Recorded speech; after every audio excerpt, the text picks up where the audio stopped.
प्रिय छात्रों नमस्कार। एनसीईआरटी गणित कक्षा 9वीं में आपका स्वागत है। हम लोग प्रश्नावली 2.5 का प्रश्न क्रमांक 12वां कर रहे हैं, जिसमें दिया गया है सत्यापित कीजिए कि x घन प्लस वाई घन प्लस जेड घन माइनस 3x बाई जेड बराबर 1/2 x plus Y plus Z और ब्रैकेट में x minus Y square plus Y minus Z square plus Z minus X square.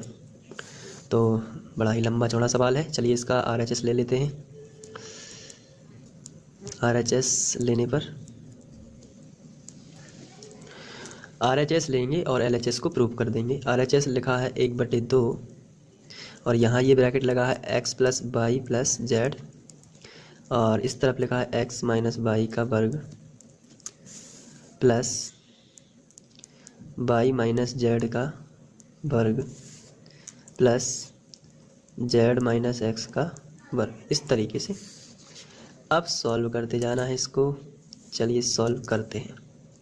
1/2 x plus Y plus Z, इसकी सर्व समीकरण लगा देते हैं a वर्ग प्लस b वर्ग माइनस 2ab।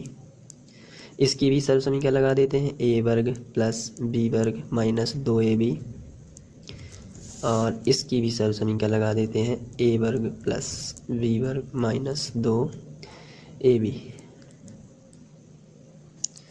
अब इसके बाद 1/2 x plus Y plus Z, ये ज्यों का त्यों। ब्रैकेट में देख लेते हैं क्या क्या बचा है जो कैंसिल हो रहा है, कुछ ऐसा है जो कैंसिल हो रहा है कि नहीं।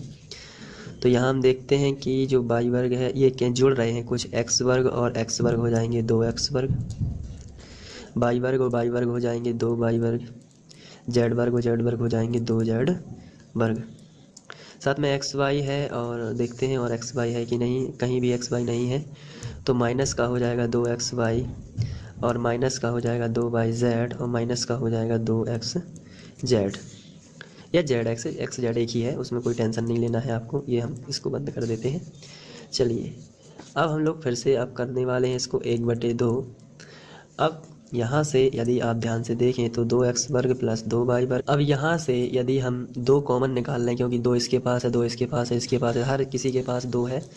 तो चलिए हम यहाँ x plus Y plus Z इसको अभी तक लिखते हैं और इस ब्रैकेट से हम इनटू में 2 बाहर निकालते हैं। तो यहाँ बचेगा x वर्ग प्लस वाई वर्ग प्लस जेड वर्ग माइनस 2 तो निकल गया, तो एक्स वाई आ जाएगा माइनस वाई जेड और माइनस जेड एक्स, ये आ गया।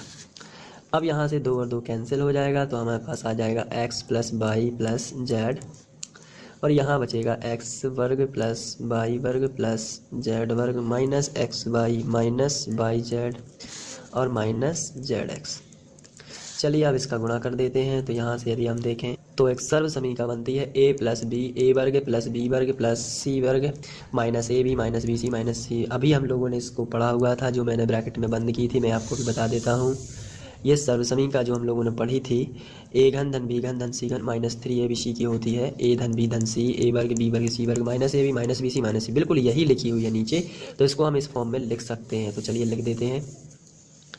तो इसका फॉर्म बनेगा तो x घन प्लस वाई घन प्लस जेड घन माइनस 3xy जेड, ये उसका फॉर्म होता है। तो सर्व समीकरण भी हम लोग लिख लेते हैं a घन प्लस b घन प्लस c घन माइनस 3abc से बनी है कौन सी, a plus b plus c और यहाँ बन जाती है a square plus b square plus c square minus A B minus B C minus C. चलिए प्रूव हो जाता है ये।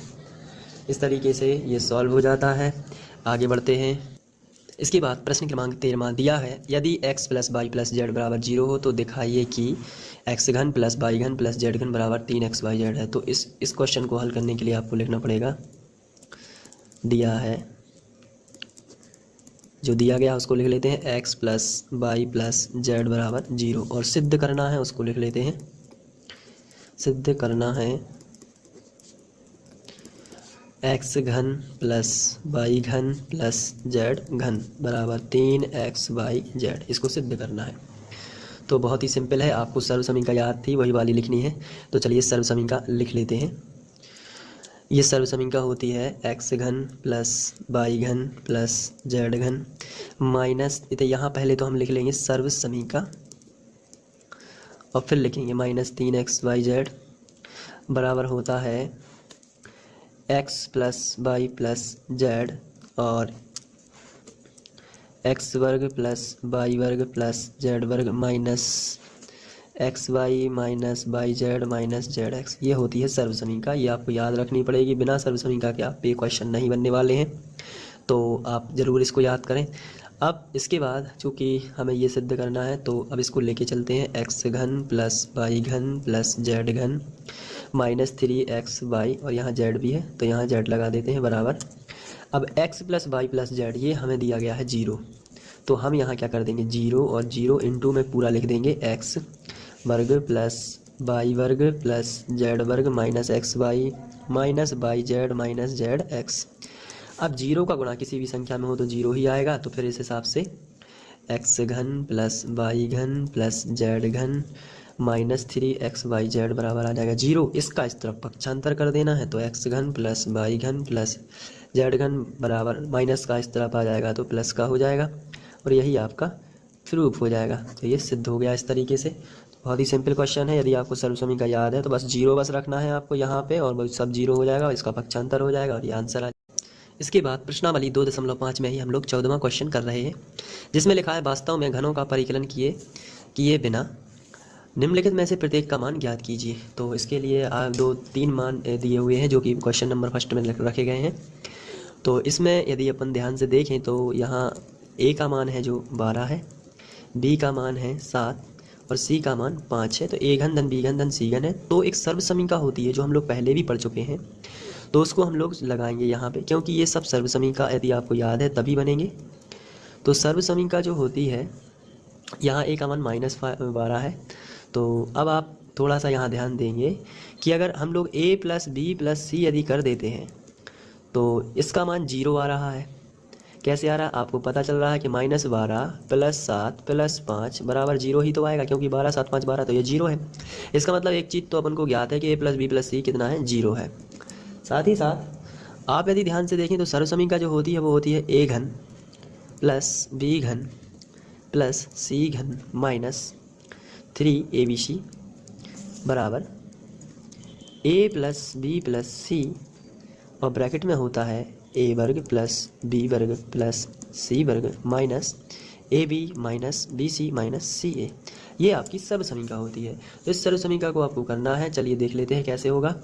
तो यदि हम लोग देखें a घन प्लस बी घन प्लस सी घन माइनस 3abc बराबर, इसका मान 0 है तो आप यहाँ पे 0 रख देंगे, तो फिर यहाँ सब 0 हो जाएगा, तो इसका पक्षांतर इस तरफ होगा, तो a घन प्लस बी घन प्लस सी घन बराबर हो जाएगा 3abc। अब हम लोग abc के मान रख सकते हैं। तो a घन बी घन सी घन जो है वो हमारा हो जाएगा, ये तो क्वेश्चन ही है, -12 का घन प्लस 7 का घन प्लस 5 का घन, ये तो यही है, और बराबर में 3abc है तो 3 गुणित a का मान जो है वो हो जाएगा 12, बी का मान 7 और सी का मान 5। तो जब आप इसका गुणा करोगे तो ये आंसर आपका आ जाएगा, क्योंकि माइनस का 12 है तो आप -1260 आंसर आ जाएगा। आप गुणा करके देख लीजिए, यही आएगा। तो इससे क्या होता है कि ये हमारा एक आंसर आ गया। तो बस आपको याद रखना है कि ये 12 - 7 जो है इसका 0 होता है, तो सर्व समीकरण में ये 0, तो इस क्वेश्चन के बराबर ये आ जाता है 3abc। 3abc में आप मान रख सकते हैं abc के। इसके बाद बढ़ते हैं अगले क्वेश्चन की तरफ। ये वाला क्वेश्चन भी बिल्कुल वैसे ही करना है। इसमें a का मान है 28, तो b का मान है 15 है, और c का मान जो है वो हो जाएगा 13 है। तो इसमें अगर हम लोग करें कि a b c जो है तीनों का जो योग है वो 0 है, क्योंकि 28 - 15 - 13 बराबर 0 इसलिए बन रहे हैं क्योंकि ये 28 और ये 15 और 13 जुड़ जाएंगे तो ये भी तो 28 हो जाएंगे, तो इस हिसाब से ये भी 0 हो जाएगा। तो हमें एक चीज़ तो पता चल जाती है कि a प्लस बी प्लस सी बराबर 0 है। अब हम लगाएंगे सर्व समीकरण। तो जो सर्व समीकरण है उसको लगा देते हैं। सर्व समीकरण है a घन प्लस बी घन प्लस सी घन माइनस 3abc बराबर a plus B plus C, और यहाँ हो जाएगा a वर्ग प्लस बी वर्ग प्लस सी वर्ग minus ab minus B C minus C है। तो अब इसका मान 0 हमें पता है, तो यहाँ से आ जाएगा a घन प्लस बी घन प्लस सी घन माइनस 3abc बराबर, ये 0 है तो ये सब 0 हो जाएगा, तो ये भी 0 आ जाएगा। तो माइनस 3abc इस तरफ आएगा तो प्लस का हो जाएगा, तो a घन प्लस बी घन प्लस सी घन बराबर 3abc। अब चूँकि पता है कि abc के मान रख देंगे यदि हम लोग, तो a का मान देखिए कितना है 28 × 15 × 13 abc के मान है, तो 28 का घन प्लस ऋण 15 का घन ऋण 13 का घन, ये हमें मान दिए गए हैं ABC के। बराबर में 3 ABC, तो 3 ABC 28 गुणित ऋण 15 गुणित ऋण 13। तो इसका कैलकुलेशन जो आएगा वो आएगा 16,380 के करीब। तो चलिए ठीक है, यही आएगा है आंसर। तो आपको इस तरीके से कर लेना है, तो बिना घनों के परिकलन करे आप इसको सॉल्व कर सकते हैं। चलिए अब बढ़ते हैं अगले क्वेश्चन की ओर। इसके बाद 15वां क्वेश्चन है, नीचे दिए गए आयतनों में से जिनमें उनके क्षेत्रफल दिए गए हैं में से प्रत्येक की लंबाई और चौड़ाई ज्ञात करना है, जिनके लिए संभव व्यंजक ज्ञात करना है। तो एक पहला आयत दिया गया है, चलिए इसको सॉल्व करते हैं। हल 25a वर्ग माइनस 35a प्लस 12। अब ये एक गुणनखंड विधि का वही सूत्र है जो मैं पहले पढ़ा चुका हूँ। इसमें आपको लास्ट वाली जो संख्या है उसका गुणा a वर्ग वाले के गुणांक में करना है। जैसे 12 गुणित आप करोगे 25, तो रफ में कर लेते हैं, ये हमारा रफ है। अब इसमें आपको करना क्या है, 25 का गुणा 12 में करना है, तो आएगा 300। तो आपको ऐसी दो संख्याएं खोजनी है जिनका गुणा 300 हो, परंतु जिनका जोड़ना घटाना 35 हो। तो आपने देखा कि 300 होता है 15 दूनी 30, यानी कि 15 गुणित यदि 20 करोगे तो 300 आ जाएगा, बिल्कुल आ जाएगा। लेकिन 15 और 20 क्या 35 दे सकते हैं? तो हाँ बिल्कुल दे सकते हैं। यदि 15 ऋण का कर दें और ऋण का ही 20 कर दें तो ये ऋण के 35 हो सकते हैं। तो हमारी संख्या होगी माइनस का 15x माइनस के 20x। चलिए ठीक है, तो यहाँ से हम लिख लेते हैं 25a वर्ग minus 15a minus 20a plus 12। इस तरीके से आपको लिख लेना है। अब यहाँ 15 यहाँ 25 है, दोनों में कॉमन क्या है? तो आंसर है दोनों में कॉमन 5 है। 5 तो है ही, 5 तो आराम से उभयनिष्ठ आ जाएगा, साथ में a भी एक उभयनिष्ठ आ जाएगा। तो 5 25 और a वर्ग है तो ये बाहर निकल जाएगा, माइनस 5 दिया 15 3 और a बाहर निकलेगा। यहाँ बताइए कौन सी ऐसी चीज़ है जो कॉमन है? सबसे पहले तो माइनस लगा है, तो माइनस यहाँ 4 तिया 12 4 5 20 4 आ जाएगा। तो 4 कॉमन, ए क्या कॉमन निकल सकता है? तो आंसर है नहीं, क्योंकि यहाँ से ए इसके पास नहीं है, इसके पास तो ए है। तो चलिए ठीक है, 4 ही कॉमन निकालते हैं। तो 4 5 20 5 बार गया और ए ज्यों का त्यों प्लस 4 तिया 12। अब ये यहाँ जो कि माइनस कॉमन निकला इसलिए प्लस का क्या हो जाएगा? माइनस। अब ये 5a माइनस 3 5a माइनस 3 दोनों में से उभयनिष्ठ आ जाएंगे, 5a माइनस 3 और जो बचेगा 5a माइनस 4, ये उसकी लंबाई चौड़ाई आ जाएगी, उभयनिष्ठ लंबाई चौड़ाई आएगी। तो बराबर आप लिख सकते हो चौड़ाई गुणित लंबाई। तो चलिए इस तरीके से ये सॉल्व हो जाएगा। बढ़ते हैं अगले क्वेश्चन की ओर। इसके बाद सेकंड क्वेश्चन है 35y वर्ग प्लस 13y माइनस 12। तो इसको सॉल्व करना, सबसे पहले तो 35y वर्ग प्लस 13y माइनस 12। अब 12 का गुणा 35 में करोगे तो आप रफ कर लेते हैं थोड़ा सा। 12 का गुणा जब 35 में करोगे तो आ जाएगा यहाँ से 35 गुणित 12 यानी कि 420 आएगा ये। तो अब ऐसी दो संख्याएं खोजनी हैं जिनका गुणा 420 होता हो। तो एक तो 42 गुणित 10 होगा, लेकिन इससे तो हमें 13 नहीं मिलेगा। एक होता है 28 और 15, इससे हमें 420 मिल सकता है। 15 8 120 का सुनात में ही 12, 15 दूनी 30 और 42 हो जाएगा, 30 और 12 42, तो ये मिल गया है। 28 15 में 13 का अंतर है, बिल्कुल अंतर है।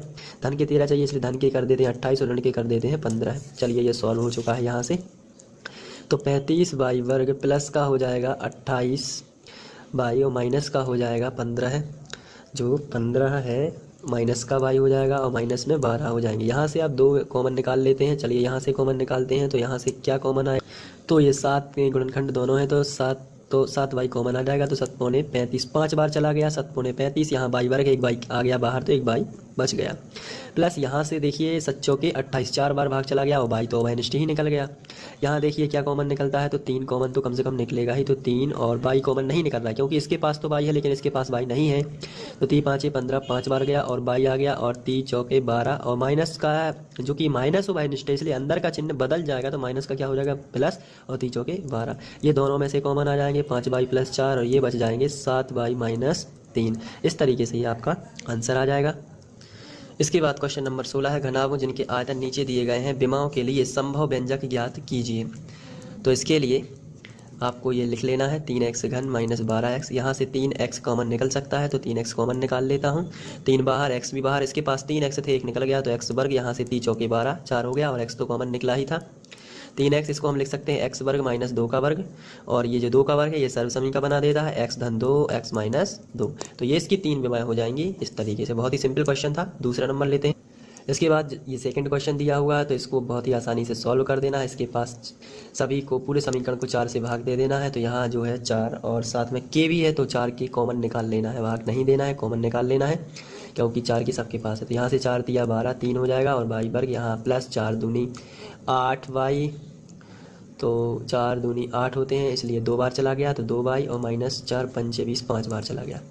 यहाँ से 4 के ज्यों कहते हैं। अब इसका अलग से उभयनिष्ठ गुणनखंड तोड़ते हैं, तो 5 का गुणा सबसे पहले 3 में करेंगे तो हो जाएगा 5 तिया 15। अब आपको ऐसी संख्या खोजनी है जिनका गुणा 15 होता हो और जोड़ घटाना 2 होता है। तो 5 तिया 15 यही होता है। धन का 5 ऋण का 3 ले लेते हैं तो धन का 2 भी बच जाएगा और 5 तिया 15 होता है। तो वो संख्याएं कौन कौन सी हैं?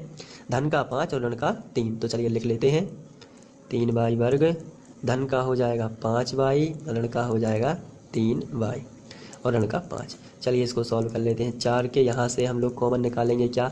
22 के पास है, 22 के पास है, यहाँ थोड़ा बड़ा कोष्ठक लगा देते हैं। तो बाई कॉमन निकलेगा तो बचेगा 3 वाई प्लस 5। यहाँ से ऋण का जो है कुछ भी कॉमन नहीं निकल रहा तो ऋण का 1 कॉमन निकालेंगे, तो ऋण कॉमन है तो अंदर का चिन्ह बदल जाएगा, तो ऋण 1 कॉमन से 3 वाई प्लस 5। अब 3 वाई प्लस 5 तीन दोनों में से कॉमन आ जाएंगे तो आ जाएगा 3 वाई प्लस 5 और यहाँ बच जाएगा वाई माइनस 1। इस तरीके से ये भी सॉल्व हो जाएगा। तो ये सॉल्व हो जाता है। आशा करता हूँ कि ये आप अध्याय 2 अब यहाँ पे समाप्त है, आप पे पूरा बनने लगेगा। अब हम लोग अध्याय 3 की ओर बढ़ते हैं। Thank you.